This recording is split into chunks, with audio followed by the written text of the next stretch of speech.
Você já ouviu falar de Tintin?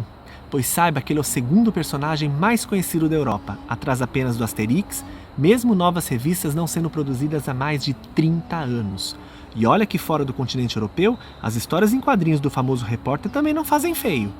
Aqui no Brasil, as animações dos anos 60, produzidas pela Belvision, mas principalmente a dos anos 90 pela Nelvana, exibidas na TV Cultura, foram um estopim para o interesse de suas fantásticas aventuras. Nos Estados Unidos, Walt Disney não aproveitou, mas Steven Spielberg sim. Quer saber mais? Siga o Asterisco que eu vou contar essa história.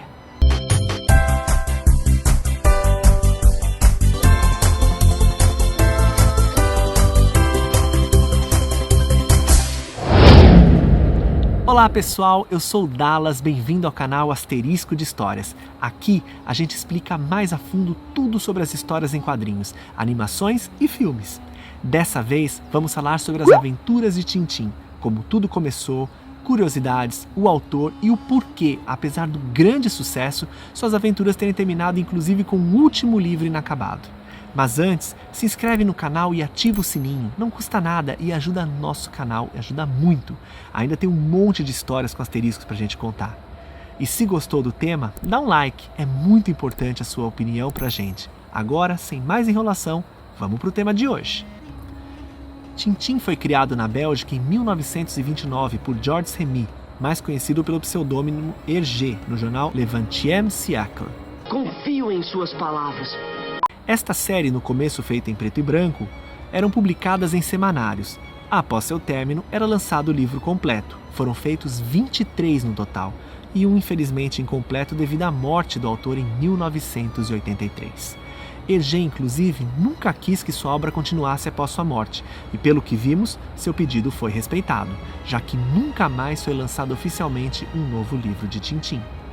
Tintin já teve adaptações em diversas plataformas, já teve desenho de animação, teatro, cinema, mas sua obra-prima, sem dúvida, são as histórias em quadrinhos.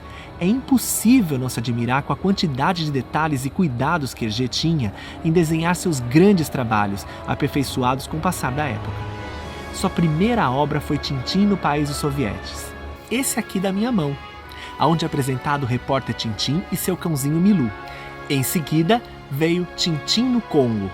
Curiosamente, nenhuma das duas obras foram adaptadas para animação, e isso se explica pelas polêmicas que os dois livros possuem. Eu achava que isso fosse só uma lenda do mar.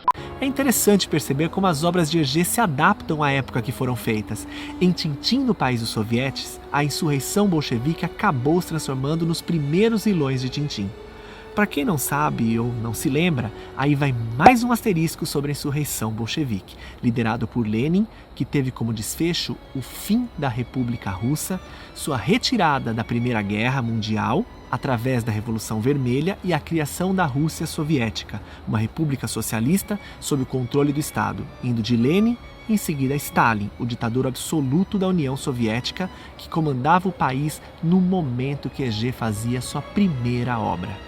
Esse livro, que foi um pedido do chefe de Hergé para mostrar os males do stalinismo, foi bem aceito na época, porque a maioria das pessoas não viam os bolcheviques com bons olhos. Os belgas, anticomunistas e católicos, viam os bolcheviques como ateus e que pensavam apenas em interesses pessoais. Isso foi passado para o livro, e Tintin, ainda como correspondente do jornal que Hergé publicava suas histórias e não como repórter nesse primeiro livro, enfrenta esses sovietes, tendo como prêmio o tesouro enterrado de Lenin e Trotsky. Houve muitas críticas a essa obra. O próprio Hergé atribuiu alguns erros desse livro e do próximo, que irei falar, como erros de sua juventude, apesar de que hoje em dia, a visão do que foi a União Soviética em parte, dá para se perdoar. Antes de falarmos sobre esse livro, um importante asterisco. Veja bem a versão preto e branco nas pessoas próximas a Tintin e as pessoas lá no fundo à direita. Agora, veja a versão colorida. Percebeu?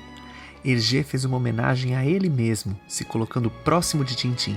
E à direita, podemos ver os detetives Dupont e Dupont, que Hergé sequer tinha os inventado na versão preto e branco, mas que se tornariam importantes no futuro, já na versão colorida.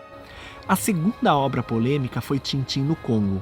Essa, na verdade, é muito mais criticada que sua primeira obra, devido às várias matanças de animais selvagens e pensamentos racistas, que eram comuns na época, mas que hoje são condenáveis, com toda razão. Para começar, Congo pertencia à Bélgica quando o livro foi criado, e a maneira como foram citados os negros não foi nada legal, classificando-os como seres inocentes e primitivos. Na versão preto e branco, é possível ver Tintin ensinando as crianças negras dando uma aula sobre sua pátria, a Bélgica. Depois, quando a obra foi relançada a cores na segunda metade da década de 40, Hergé alterou algumas coisas, uma delas essa parte da Bélgica, por uma simples história de matemática. Adiantou? Não!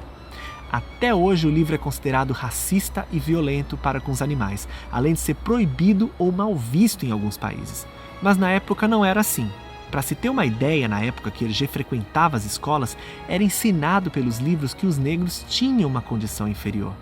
E você sabe que os problemas não pararam por aí, pois o próximo livro, Tintin na América, também teve suas críticas.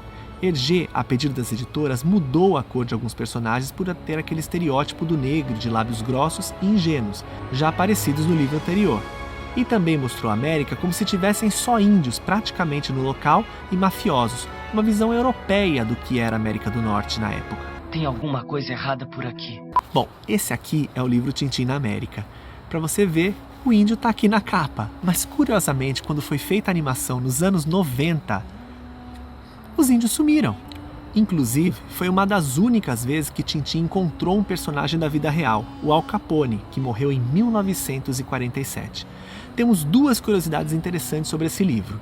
Quando a série animada dos anos 90 da Nelvana, As Aventuras de Tintin, foi retratar o livro Tintin na América em desenho animado, a história foi bem mudada, tirando a parte dos índios, que inclusive está nessa capa do livro que eu mostrei agora, publicada pela editora Companhia das Letras, e a outra curiosidade é que apesar de aparecer apenas em um quadrinho e não ter nenhuma participação importante para quem já assistiu ou leu a série, reconheceu Rastapopoulos, o principal vilão de Tintin ao seu lado no livro Tintin na América, sem saber que ele se tornaria seu pior inimigo já a partir dos livros seguintes, Os Charutos do Faraó e O Lótus Azul. Senhor, foi só um acidente. Ninguém fala com RJ Rastapopoulos desse jeito! Ninguém! E aí cabe mais uma importante curiosidade das aventuras de Tintin. Até Os Charutos do Faraó, as histórias eram feitas de acordo com o que se via na época e a visão que os belgas tinham do mundo. Eram visões um pouco rasas, trouxe até histórias interessantes, mas algumas polêmicas na bagagem. Quando Hergé concluiu Os Charutos do Faraó, ele já tinha deixado claro que a próxima visita de Tintin seria na China, no livro Lótus Azul, que por sinal foi muito elogiado pelos críticos da época, dizendo se tratar de sua primeira obra-prima. Eu particularmente achei interessante os livros anteriores até, apesar de ser contra a forma que os negros foram retratados e a matança de animais no livro Tintin no Congo. Mas realmente, apesar de não ter ainda os personagens secundários queridos pelos fãs de Tintin, esse livro aqui, O Lótus Azul, foi uma história que, digamos, mudou o patamar e deu para perceber o cuidado maior que Hergé teve, não só pelo seu desenho em si, mas também pela história.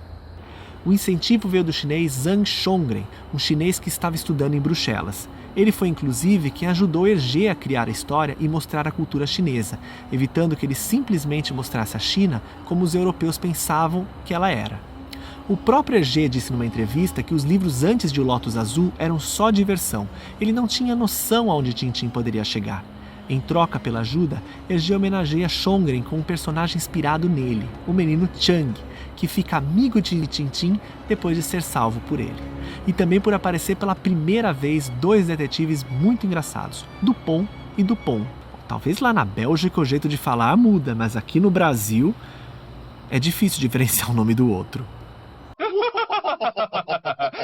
Essa foi muito boa! Depois disso, mais 3 livros foram publicados. O Ídolo Roubado, a história do ídolo da orelha quebrada e suas cópias, que escondem um grande mistério. A Ilha Negra, que particularmente é um dos meus livros preferidos. Esse aqui, pelo suspense e mistério do que se trata aquela ilha ali que causa tanto terror às pessoas que moram próximas a ela. Sem contar que o livro já começa eletrizante, com Tintin tomando um tiro logo de cara. O senhor está bem? Oi, precisa de alguma ajuda? Ai!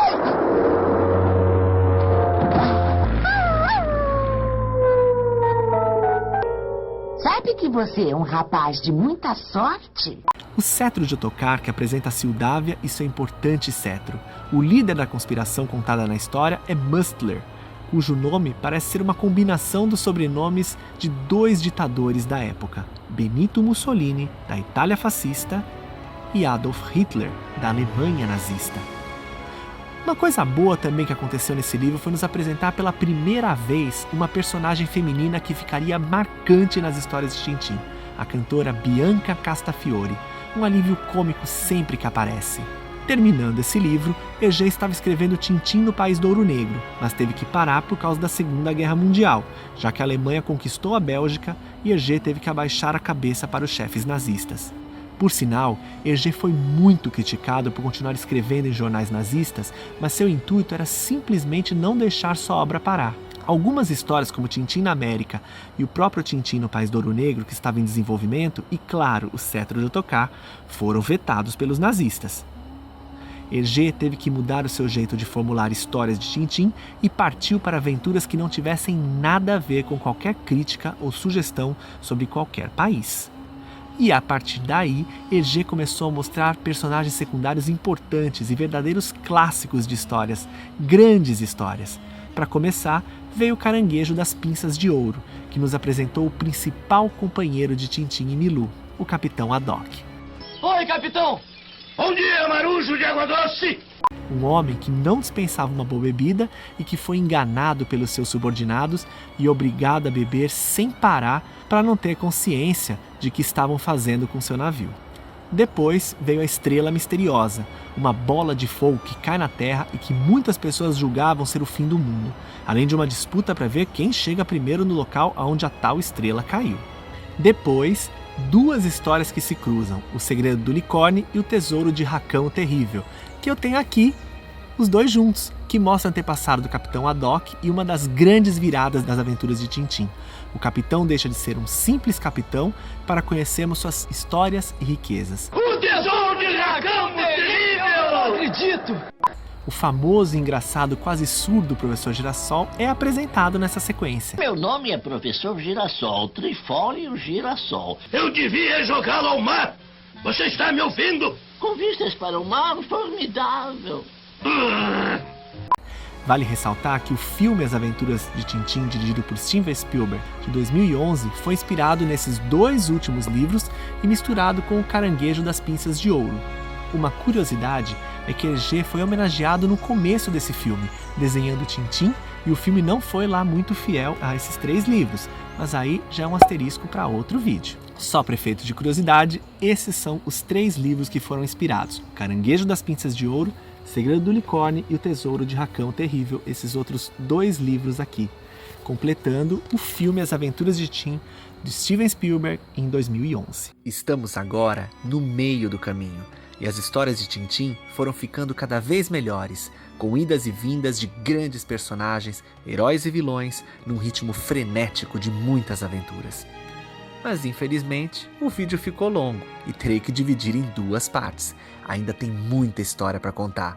Fica ligado, porque na próxima semana a parte 2 já estará disponível. Enquanto isso, dá uma procurada aí na internet as histórias e animações do Tintin. Se já viu, relembra. A qualidade do roteiro e da animação vai te surpreender. Sempre.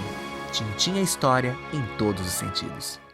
Eu conto o resto depois. E não custa pedir mais uma vez, dá um joinha, se inscreve no canal, quero trazer para vocês histórias cada vez mais interessantes. Comentem no canal se vocês querem saber mais sobre Tintin ou sobre outro personagem, outras histórias, estamos abertos a sugestões. Muito obrigado de coração, deixo no lugar algumas opções de outros vídeos do canal. Valeu, gente, até a próxima.